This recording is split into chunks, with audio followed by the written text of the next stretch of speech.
दरम्यान वाल्मी कराड विरोधात मकोका लावल्याने समर्थक चांगलेच आक्रमक झाले। दुसऱ्या दिवशीही परळी शहर बंद करण्यात आलेला आहे। परळीत तणावपूर्ण शांतता निर्माण झाली आहे।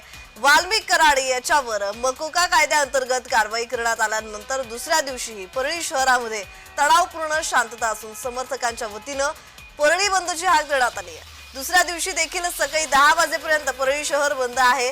वाल्मी कराड याच्यावर मकोका लागल्यानंतर कराड समर्थकांनी काल परळी शहरातील बाजारपेठ बंद केली होती, तर काहींनी आत्मदहन करण्याचाही प्रयत्न केला।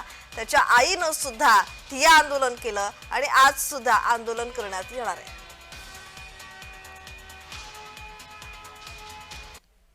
परळी शहरामध्ये काल वाल्मी कराड यांच्यावर मकोका लागल्यानंतर पूर्णतः शहर बंद होतं आणि वाल्मी कराड यांच्या मातोश्री यांनी परळी पोलीस स्टेशनच्या समोर धरणे आंदोलन या ठिकाणी देण्यात आलं होतं।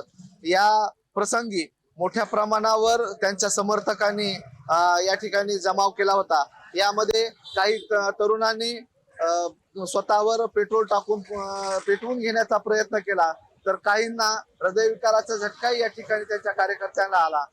मात्र परळी शहर कालही पूर्णतः बंद होतं आणि आजही आपण परळी शहरामध्ये आहोत। परळी शहरातील सर्व बाजारपेठ पूर्णतः बंद आहे।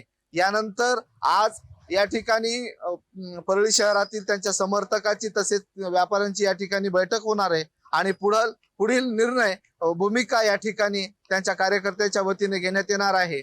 सध्या तरी आता परळी शहरामध्ये तणावपूर्ण शांतता आहे।